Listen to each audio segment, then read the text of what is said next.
ले रहा हूं। बलिदान दिवस केवल स्वामी श्रद्धानंद का है, पर चर्चा हम सबकी कर रहे हैं क्योंकि ये सब एक दूसरे से इंटरकनेक्टेड हैं, सब एक दूसरे से जुड़े हुए हैं। वर्तमान में स्वामी श्रद्धानंद को सच्ची श्रद्धांजलि हम कैसे दे सकते हैं? हम इस बात को जानते हैं कि समाज में विभेद बढ़ता जा रहा है, टूट टूट जातियों में बंटते रहे हम। कारण यही था कई सदी कटते रहे हम। बोलूंगा आज सत्य महारथी की तरह, दिनकर ने लिखी उसी रश्मि रथी की तरह। बातें कहूंगा सच्ची कोई शोक मान ले, चाहे बुराई आज तीनों लोक मान ले। जन्मा हुई इस धरा पे इसी मर्म के लिए, मरना पड़े तो मरूं वेद धर्म के लिए। अरे भूमि थी आर्यावर्त की, विधान नहीं था। अफगान पाक बंगला ईरान नहीं था। गद्दार कोई है तो वो गद्दार हम ही है। ये हश्र जो हुआ है जिम्मेदार हम ही है। पहले तो टूट टूट रियासत में कट गए, अब दौर ये आया तो सियासत में बट गए। अरे बने मियां मिट्ठू और महान हो गए, छोटा सा पद मिला तो हम सुल्तान हो गए। स्वयं राम कृष्ण की जागीर हो गए, कभी जाट बनिया अहीर हो गए। बामन बने बने हमी कुम्हार बने हैं, कुर्मी कछार और हम लुहार बने हैं। जैन अग्रवाल और वर्मा हो गए, तेली हुए कभी तो विश्वकर्मा हो गए। अरे सबके सिरों पे ताजगर जाति का सजेगा, मुझको बताओ देश फिर ये कैसे बचेगा? खून के प्यासों को हम स्वीकारते रहे। हमारे ही लोग जब इस्लामिक बन गए तो हम जाकर के उनको रोजा इफ्तार की पार्टी दे करके उनके साथ ईद मनाने लगे, गले लगने लगे। और जब वो हमारे थे तब हम उनकी उपेक्षा करते रहे, उनका तिरस्कार करते रहे, उनको दूर हटाते रहे, उनको पीछे भगाते रहे। खून के प्यासों को हम स्वीकारते रहे, मेहनत जिन्होंने की उन्हें दुत्कारते रहे। अरे कह दो कि कोई फूट प्रतिवाद नहीं है, कह दो कि कोई फूट प्रतिवाद नहीं है। मेरे धर्म में कोई जातिवाद नहीं है, कह दो कि यहाँ कोई छुआछूत नहीं है। सनातन में कोई भी यहाँ अछूत नहीं है। अरे वेदों की परंपरा को निभाओ तो सही, मिलकर सभी भगवा के नीचे आओ तो सही। जो सच में स्वामी श्रद्धानंद का काम अधूरा रह गया था, ये वर्ष, ये 2-3 वर्ष हम लोगों के लिए बहुत बड़ा अवसर है। ये वर्ष है आर्य समाज का 150वां स्थापना दिवस का वर्ष। ये वर्ष है राष्ट्रीय स्वयंसेवक संघ का शताब्दी वर्ष। ये वर्ष है महर्षि दयानंद के 200वें जन्मोत्सव का वर्ष। ये वर्ष है अखिल भारतीय शुद्धि सभा की शताब्दी का वर्ष। और ये वर्ष है श्रद्धेय स्वामी श्रद्धानंद के बलिदान का 100वां वर्ष। अब भी यदि हम इनके संकल्पों को, जो स्वप्न देखा था महर्षि दयानंद ने, जो सपना देखा था स्वामी श्रद्धानंद ने, जो सपना देखा था डॉक्टर हेडगेवार ने, यदि आज भी उस सपने को हम पूरा नहीं कर पाए तो यहाँ बुरा मत मानिएगा, पंडाल में बैठा हुआ एक भी आदमी संघ का 200वां स्थापना दिवस देखने वाला नहीं है। एक भी आदमी आर्य समाज का 200वां स्थापना दिवस देखने वाला नहीं है। ऋषि दयानंद की 300वां जन्मोत्सव हम में से किसी के जीवन में नहीं आने वाला पुनः लौट करके। अभी समय है, अभी नहीं कुछ भी बिगड़ा है। देखो एक सुयोग हमारे पास खड़ा है, करना है वो काम, इसी में चित्त लगा दो, अपने पर विश्वास रखो, संदेह भगा दो। छोटा सा योगदान हम क्या दे सकते हैं? कम से कम हम इस समाज को क्या दे सकते हैं? आज हमारे बच्चे हमारी संपत्ति में पूरा शेयर रखते हैं, हमारे भोजन हमारा करते हैं, घर में हमारे रहते हैं, संपत्ति हमारी प्रयोग करते हैं, अधिकार हम पे जमाते हैं, लेकिन विचार किसी और का लेकर के आते हैं। उनके विचारों पर आपका कब्जा नहीं है। आपके बच्चों, आपके पोते पोतियों के विचारों पर आपका कब्जा नहीं है। आप उनको सब कुछ देते हैं पर विचार नहीं देते। इसीलिए वो राम में आस्था छोड़ करके, कृष्ण में आस्था छोड़ करके, हनुमान में आस्था छोड़ करके ईसा मसीह में आस्था पैदा कर रहे हैं और जाकर के मोमबत्तियां लेकर के 25 दिसंबर को सबसे अधिक हिंदुओं के नौजवान चर्च के बाहर खड़े हो गए थे। और हम भी अपने उत्तरदायित्व का पूर्ण निर्वहन नहीं कर रहे।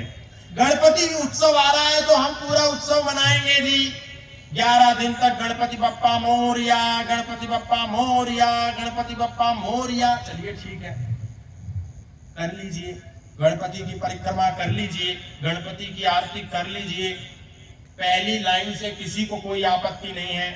लेकिन क्यों हम हिंदू, हम सनातन धर्मी, खुद को गणपति का वास्तविक भक्त कहने वाले पहली लाइन कहते हैं गणपति बप्पा मोरिया और डीजे में दूसरी लाइन बजती है परेशान करे मुझे छोरियां। मतलब गणपति उत्सव हमारा, धर्म हमारा, देश हमारा, संस्कृति हमारी, डीजे हमारा, लेकिन गाना कितना भद्दा कि सनातन को खुद ही बदनाम कर दिया। शंकर भगवान को लाए, एक ही गीत बजाया। यात्रा में जब कावड़ पे निकले कि नीलकंठ पे चढ़ के पी गया एक बाल्टी भांग, भोला न्यू मटके, वो भोला न्यू मटके। नवरात्रि आई तो सबने व्रत रखा, कुट्टू के आटे की पूड़ियां खाई, आलू खाया, फलाना खीर बना लो, ये कर लो, वो कर लो, आज खा लो, आज व्रत है। लेकिन व्रत कम करते हैं हम, चरत ज्यादा करते हैं और केवल नाचो। गणपति उत्सव आया तो हिंदू को केवल नाचना है, नव दुर्गा पूजा आई हिंदू को केवल नाचना है, और क्या क्या आता है पता नहीं, अलग अलग जगह सब कुछ आता है। हम गरबा करेंगे, ये करेंगे, डिस्को डांस करेंगे, डीजे करेंगे, शिवरात्रि आई तो नाचो, होली आई तो नाचो, दिवाली आई तो नाचो, लेकिन कभी भी ये नहीं कहते कि कृष्ण जन्माष्टमी आई है, चलो भगवत गीता का स्वाध्याय कर लेते हैं। कृष्ण को मानते हैं पर कृष्ण की नहीं मानते। हम सनातन धर्मी अपने पद से भ्रष्ट हो गए हैं। जो श्रद्धानंद ने शिक्षा पर बल दिया, विद्या पर बल दिया कि अपने ग्रंथों का स्वाध्याय करो, हम ग्रंथों का स्वाध्याय नहीं करते। एक बच्चों का समूह कक्षा में बैठा है, गणित के अध्यापक प्रवेश करें और सारे बच्चे ताली बजाएं, सर का स्वागत करें, उनके गले में फूल डालें और उनका महिमा मंडन करें, उनकी प्रशंसा करें, उनकी तारीफों के पुल बांधे। और जैसे ही वो गणित का अध्यापक गणित की पुस्तक खोल करके बच्चों को पढ़ाने लगे तो सारे बच्चे अपने कामों में उलझ जाए। कुछ बच्चे भोजन करने लगे, कुछ बच्चे सो जाए, कुछ बच्चे दंगा करने लगे, तो क्या वो अच्छे बच्चे कहलाएंगे? नहीं कहलाएंगे। इसी प्रकार हम हिंदू हैं। कृष्ण को सुबह ब्रह्म मुहूर्त में जगाएंगे, मंगला आरती गाएंगे, उठ करके ठंड में नहाएंगे, उनको नहलाएंगे, आरती की थालियां घुमाएंगे, भोग लगाएंगे, पर्दा कर करके सुनाएंगे। लेकिन जैसे ही भगवत गीता की बात आएगी हम सब सो जाएंगे। तो क्या हम कृष्ण के वास्तविक भक्त बन सकते हैं? कभी भी नहीं बन सकते। इसलिए हम जितने लोग मंदिर जाते हैं, केवल जाकर के मंदिरों में माथा टेक करके घर वापस ना आ जाइए। सुनिए स्वामी श्रद्धानंद ने क्या कहा है। मंदिर में जाते हैं तो कृष्ण का मंदिर है तो जाकर के भगवत गीता पढ़ो। हनुमान का मंदिर है तो जैसे ये बच्चे दंड बैठक कर करके अपने शरीर को मजबूत बना रहे थे, अस्त्र शस्त्र की ट्रेनिंग ले रहे थे, वैसा कुछ करो। दुर्गा के मंदिर जाते हैं तो बेटियों को दुर्गा बनाओ, उनको अस्त्र शस्त्र का, आत्म रक्षा का ज्ञान दो। राम के मंदिर जाते हैं तो वाल्मीकि की रामायण पढ़ें, तब जाकर के धर्म बचेगा। वरना हमारे धर्म को कोई दुनिया की ताकत आकर के बचाने वाली नहीं है। जो कातिल लोग हैं उनकी पूजा करते रहेंगे, उनको भारत रत्न देते रहेंगे, जिन्होंने भारतीय संस्कृति का विनाश किया उनका मंडन करते रहेंगे, और ऐसे लोगों का हम खंडन ही करते रहेंगे क्योंकि हम पढ़ेंगे नहीं। और यही हुआ है। आज भारत को आजाद हुए 75 वर्ष हो गए, लेकिन आपको जानकर के आश्चर्य होगा, भारत सेंटा का नहीं संतों का देश है।